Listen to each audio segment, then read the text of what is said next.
Welcome everybody back to the headline stage here at Talent for Tech. Our next session in conversation with Zack Ahmed is going to be a thought-provoking and inspiring discussion with tech visionary, growth hacker, and entrepreneur Zack Ahmed, who's going to join us live from New York. In this session, we delve into Zack's incredible journey from humble beginnings to a trailblazer in the tech industry. We're going to hear firsthand about the challenges that he has faced, the breakthrough moments that have shaped his career, and of course, the lessons he's learned along the way. Chairing this fireside chat is Avril Lewis, MBE, Director of Technology Connected. She's also the founder of Wales Tech Week and Talent for Tech, the event that's joining us all together today. Avril's background is in the semiconductor industry, and she was awarded the MBE for her contribution and services to the technology industry in Wales in 2018. Avril is an influential and energetic leader with highly developed communication and interpersonal skills who thrives as a catalyst for change. Please welcome to the stage our founder, Avril Lewis.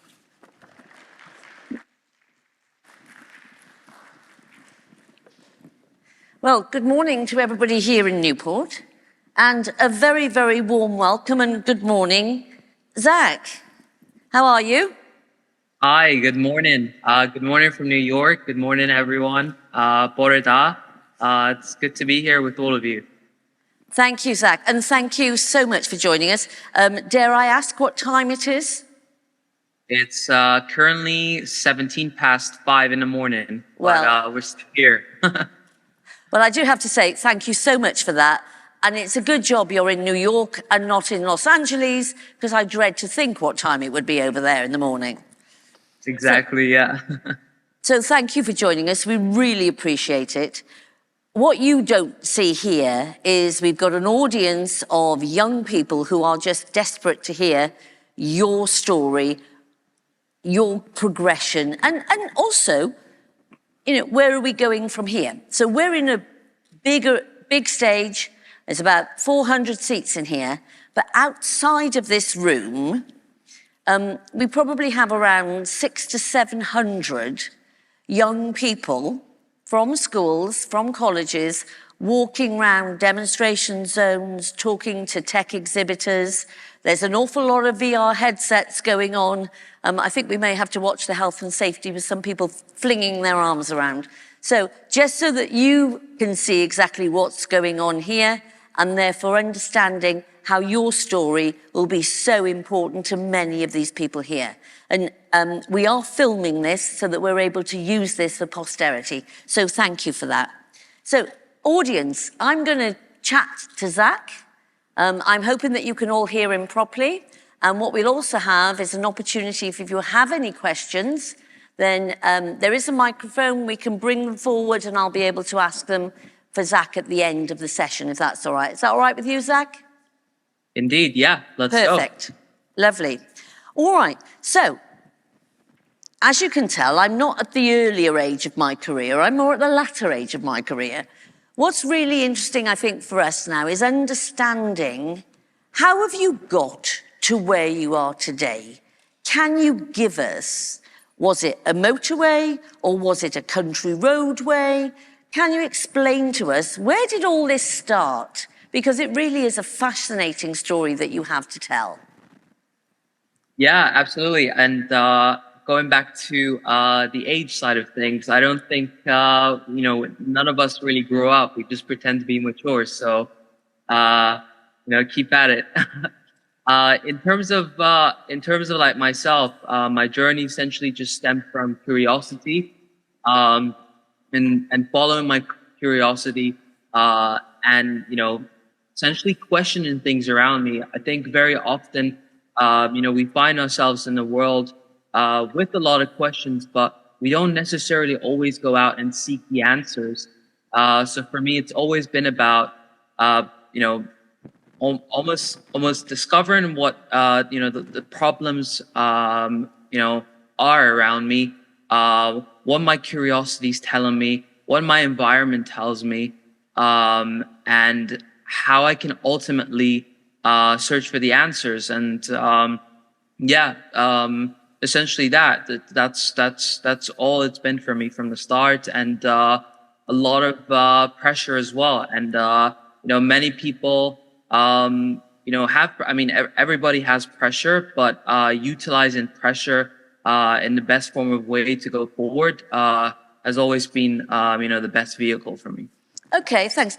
Can I just pick up on a couple of things that you've said there? Because you talked about the environment that you're in. Can you share with us a little bit about your background as to, where you went to school, where did you live, so we can understand, how did the journey start? Yeah. So I was originally born in East Africa, in the capital of Somalia, Mogadishu, and after my mom passed away at age 3, I stayed there till about age 5. My father wasn't around, so then I was adopted, lived in Cyprus, then lived there till about age 10, and then from age 10 came to the UK, lived in London, but where I really made myself and things really took off was when I moved to Wales in Cardiff. And this was I moved there when I was in year 8. Attended a high school called cultivates High School. Really wonderful environment, very welcoming, very diverse. Everyone came from all different parts of the city. And then, so that was my high school life, and then ended up going to Pitzal in sixth form, for my A levels. And also stayed in Wales, attended Cardiff School of Journalism, for my degree, did, 3 years there, finished that. And, it's been a phenomenal journey.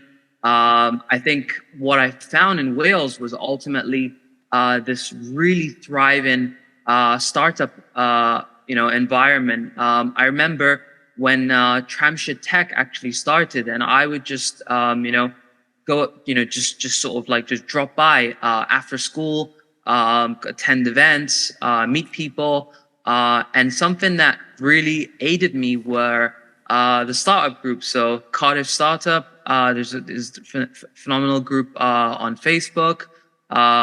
Always been active at, and just meeting people at different coffee spots all around Cardiff. Like you'll always meet people working on different ideas and different things at coffee shops. And then I would also find myself at certain periods, all the way in the valleys as well. And everyone, everyone comes from all parts of Wales, and everyone comes to Cardiff. But going up to the valleys, you see tremendous amount of talented people, from engineers to product managers to designers, and so much more, who obviously I've had the fantastic opportunity of outsourcing for plenty of work on an international level.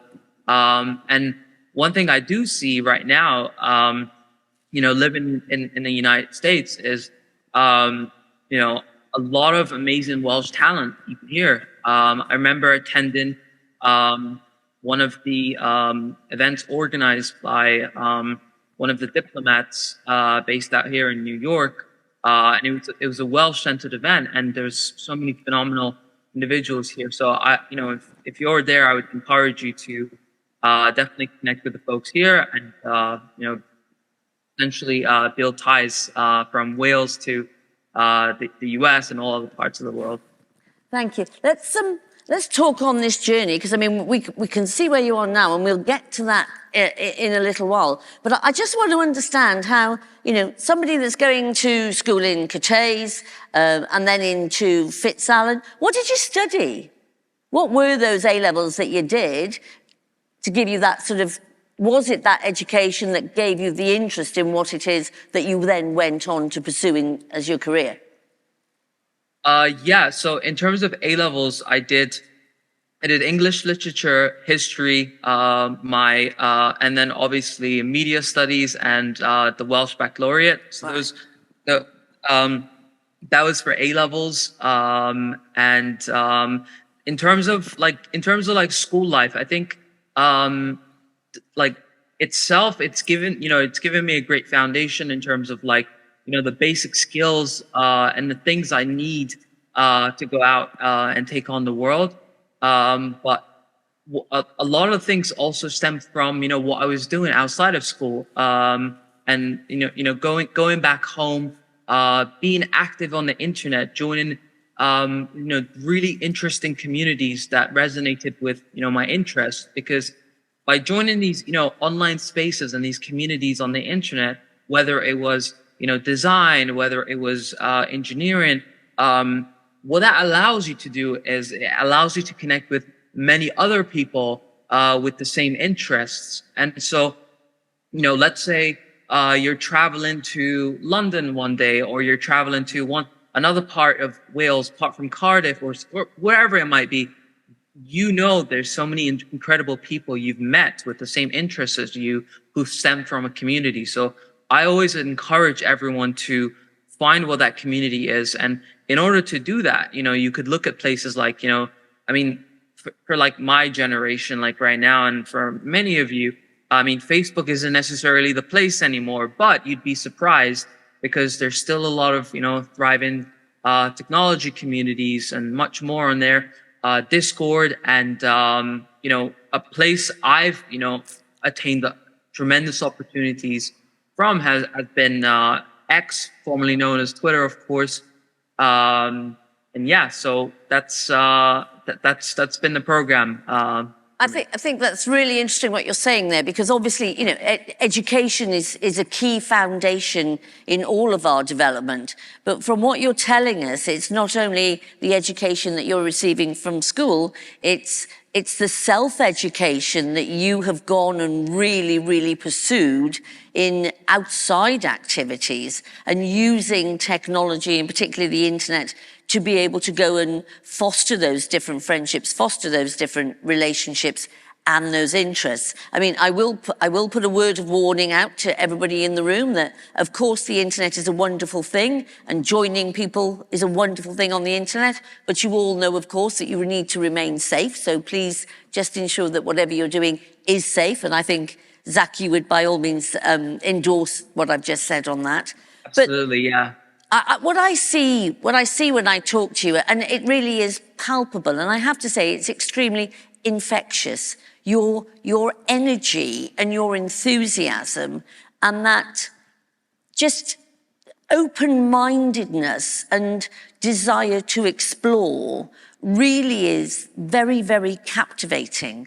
So I'd like to understand that, from going to school and doing your A-levels into university, tell us now, because I'm still struggling, exactly what it is that you do, so these people in the room can understand. Because there's a lot of us here that may be technology-based, but there's a lot of us who are very still much lay people and need to understand, what is he doing? How does he do that? Yeah, absolutely. So for me, everything started out from the design world. So from very young, I always thought, how can I make the most impact, and how can I be in front of the right people, to make that impact. So the first thing I learned was how to design, and I learned how to design from watching YouTube tutorials. So if we want to talk about using our tools in effective form, I would really encourage all of you to spend time on YouTube looking up tutorials, whether it's how to design, how to create a website, how to do all sorts of things. And even now, as we go into this new phase of the internet and the technological world, really get yourself, familiarized with, these emerging technologies and products, because things are moving extremely fast. And so for me, going back to the journey in terms of what I ultimately do, it stems from design. So I started designing YouTube backgrounds and banners and thumbnails for content creators from very early. And I started using that as a vehicle to then open doors. So I knew that, whenever you're starting a business, you always need a logo. You always need a website. You always need these small basic things.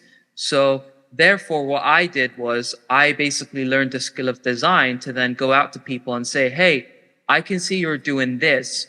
I can provide you with design work. Would you be interested? So then, it stemmed from that. And then I found myself working with, individual small businesses to content creators, and larger firms, as the years went on. And then one of the things that happened was, going back to this whole element of communities, right? Is, just being around the right circle. I always say this, right? Like, serendipity is the most important thing, but it's also, it doesn't just happen like that. You have to be the actual, cause of that. So, the way I created my serendipity was I've indexed myself all across different industries, different individuals and demographics. So if you're looking to do something right now, whatever that might be, don't necessarily just go, all in on that and just know people in that world only. Try and familiarize yourself with people doing other stuff. So I'll give you an example. Right now we saw, an incredible shift in the world, especially with these, larger technological companies where there's been, tremendous layoffs, a lot of people losing their jobs, new people finding new roles, a lot of people, retraining, and having speaking to some of these, larger organizations, and their executives and their leadership teams, one thing that has been pretty prevalent is that individuals who have, got contextual, influence, not just across, one thing, but sort of different things, have actually found the most success. So if you're going to be, an engineer, for example, or a product designer, wherever that might be, and you want to just focus on, health products, for example, don't limit yourself to just that. Try and understand, other products as well. Try and learn gamification. Try and learn how even health products are designed in other different countries. Because just having that sense of uniqueness about you is what sells. And going back to ultimately the journey from design, I started getting deeper into the world of content on YouTube. So started working closely with some of the big content creators I was working with, and I became almost like the go-to person whenever they needed a merch store designed or a business set up on the side. And if you look at it right now, you have a lot of these people I was working with from very early, from the likes of the individuals such as the Sidemen, like KSI is one example, Nepenthes, and a lot of these, massive YouTubers today. They have, what you have with these YouTubers is you have, their personal brand, it's them, but then on the side you have, for example, KSI, there's Prime, that's a drink brand that stemmed from his career, but in order to do this, there's individuals like, myself, who've had to, incubate these ideas. And so that's where I found myself, very early, building ventures for, massive content creators and other influential people, which then led to me doing my own stuff. So then I then started building my own channels, across YouTube with millions of subscribers. The largest one to date has 5 million subscribers.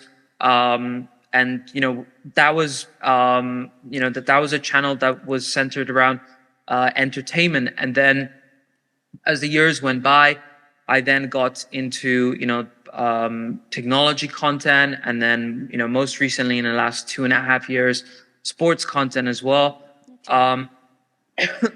Yeah, so that's been that. And, one of the areas I've focused on a lot as well throughout my journey has been, consumer products. So I've been part of developing a range of different apps. I realized that, okay, I have this influence across YouTube, and I have access to, many meme pages all across the internet. So I could build products and market them. And so I started doing that, and having, failed in many forms and build some successful things as well, it really builds your resilience. So I would encourage you, if you're, in a place right now where you're just kind of like stagnating and you don't necessarily know what you need to be doing, just make sure you're doing something. So, whatever comes to mind. You're throwing out pearls of wisdom, Zack. And what I really want to do is I just want to bring out some of those nuggets that you've been talking about, because there is so much that you say. And I think really for the people in the room to be able to distill that, I think, we've obviously got your foundational skill in creativity and in design. So having that skill that you've really, really concentrated on, but then in how you have used your personal skills in terms of that dedication, that enthusiasm to go meet people, to go and find out, and also then using technology as an enabler for you to be able to take advantage and grow your career in technology. So I think it's a really, really, it's by no means a traditional route to be doing what you're doing. And, we all have to be realistic. Life is never straightforward. Along the way, you're 24 now, and you've said you've had to build resilience. Can you just give us, some very short, really, examples of the challenges that you've had to overcome on that journey? Because life's not a smooth road, we all know that, but it's how do we deal with the issues that we have in front of us is what I think makes us stronger, isn't it? Yeah, most definitely. It depends on, whatever path you take. You're always going to be hit with, adversity, whether you want to go down the path of ultimately being an entrepreneur, or you want to be the best at your job or you're best at your career. You're always gonna, have these moments that really test you. So for me, I've had moments, I've had, loads of moments where, I've built things and I've put, every single part of money I've had left into something, and something never worked out. And it's really testing, because then that throws you off the rails. And, mentally, like it really bogs you down. And then, I've had, many situations where, I've had something in mind, and I've received a rejection. And very often, that rejection can really, set you off. And I think the most important thing, right, is whenever you do face yourself with a rejection, or things are just not clicking, you're just continuously trying to grease the wheels of the bicycle and things are not moving. I think it's important to then, remove yourself out of the box, because you're always in a box, right? And you don't really have the best of perspective unless you go outside of the box. So one thing I like to do is, whenever I find myself, in a very tough situation, is I pause for a moment, and I try to, look at myself and look at the situation from another perspective, and another angle, and see what it's like through another lens. And very often, you also need a lot of people around you to do that as well. So, not being scared to ask for help, that's fundamentally very important. Yeah. But also getting the right help. Yeah. Okay, I'm just very conscious of the time, and there's so much that I want to ask you, so I'm going to be quite brief with it. For me, it's great to be able to sort of look back and say, to the people I've got in the room here, if I knew then what I knew now, what would I do differently? So my question to you is really 3 points. What is it that you wished you'd known then that you now know that will help these people in whatever journey it is that they're going to embark on? Have we got 3 nuggets that we can just give to the audience to take away? Yeah. I guess more of life-work balance. I think that's something that resonated to me the most, especially in the last year. Growing up, I spent an extreme amount of time just burning myself out. And when you're doing these kind of things, you become a very high performing individual. You're high anxiety continuously.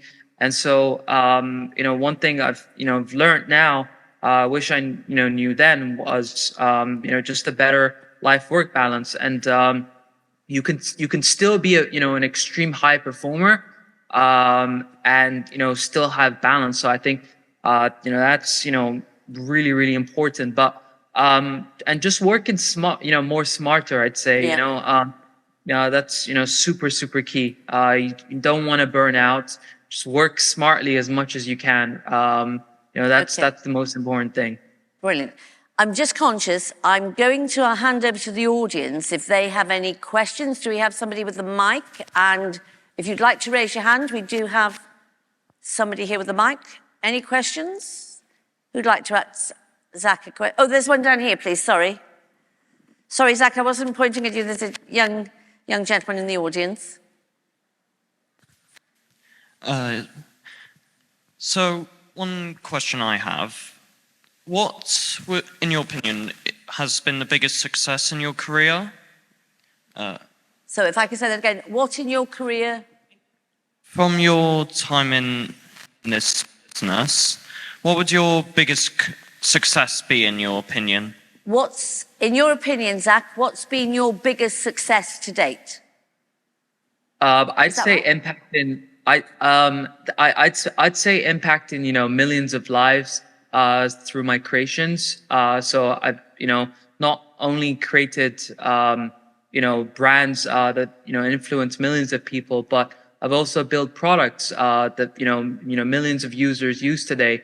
In different forms, and that's impactful for me, and that's how I usually measure success as a metric. But but one thing I do want to say is it does get to a point where you're never satisfied, and you're always looking for that next achievement, and I think that's a good thing, because your standard continuously always drives up. So yeah, thanks for the question. I'm going to pick that one up as my last question, so bear with me. Have we got any other questions in the room from anybody? One here, yes, I've got another question coming in. Hi, Zack. Nice to hear from you. You've done very well at such a young age. I'm very close. Is this working? My question is, you mentioned about work-life balance being one of the key things that you feel that you've had to really take on board. So what changes have you made as your career has progressed, as your passions have kind of, I suppose, got more intense? What have you had to do to bring balance back into this? Zack, did you hear that properly? Shall I just summarize? I have, yeah. It's thank you so much for the kind words and the question. And to answer that, the kind of things I've realized is you don't necessarily need to be sitting down for hours and hours and hours and burning out for no reason. And some of the and this is and what I'm going to say here is very subjective and very more sort of personal to my end, and everything is different to everyone, right? So for me, I found myself in situations where I would spend the whole day going from meeting to meeting, and one thing that was the biggest realization factor was I wasn't you don't have to like do things that are counterproductive. So if there are meetings that you don't necessarily need to be there, or things that don't necessarily require a meeting. So, don't bother having them. Always cut through, the noise. And this happens everywhere, a lot of, governmental entities, a lot of, the private sector as well. It's a human thing, we tend to, overcompensate in a lot of things. And, I found myself in that as well, where I would just sort of just drag things all along, and then that would impact, my day-to-day life, because, I would find myself, at 3 a.m., 2 a.m., randomly, still figuring something out, that could have just been done, in such a short space of time. And then, things like, just unplugging, we've become, very enslaved to our mobile devices these days. So having, a good relationship with our phones, and our devices, is fundamental. And especially with AI right now, right? There is scaremongers around the world, and so much more saying AI is going to do this, take your job, blah, blah, blah. But in reality, I think, AI will actually help us, with technological fatigue, because, we've been, extremely bogged down now with, technology everywhere, and, just having a bit more responsibility, with how we use our systems, and our devices is super essential. And I'm personally in the belief of work-life balance right now. As we see AI being, supercharged, it is going to be something that, essentially supercharges us as well, as humans. So if you can, as part of my work-life balance now is I try to utilize AI for for example, for emails, I use, Superhuman, as a client. For my emails, a lot of AI, features within the product and other products to do things, and it helps my day-to-day life. Yeah. Zack, thank you very much indeed. We are going to be fatalities, I'm afraid, of technology and time. We could sit and talk to you for hours, but I'm afraid our session is coming to an end. But I do want to just summarize some of the key points that you've made. And I think what's really interesting is, Zack's had a very varied experience. He's built his portfolio of skills. I think that's really important. It's not just about your education, it's what you do outside of education as well. And I think understanding yourself and understanding what is good for you and what your work-life balance should be. And also very cleverly, tech can be all-encompassing and tech can take over our lives. Let's switch it. Tech is great, but let's make sure that we are using it as enablers and that we are in control of it rather than it controlling us. I'm really looking forward to the next time we talk so that we understand what you've done in the next 12 months. From everybody here in the room, thank you very much indeed for your time. We've really appreciated what you've done for us, and we hopefully will have this conversation face to face the next time that you're back in Wales. So very warm welcome and a very huge thank you to Zack Ahmed. Thank you very much. Thank you.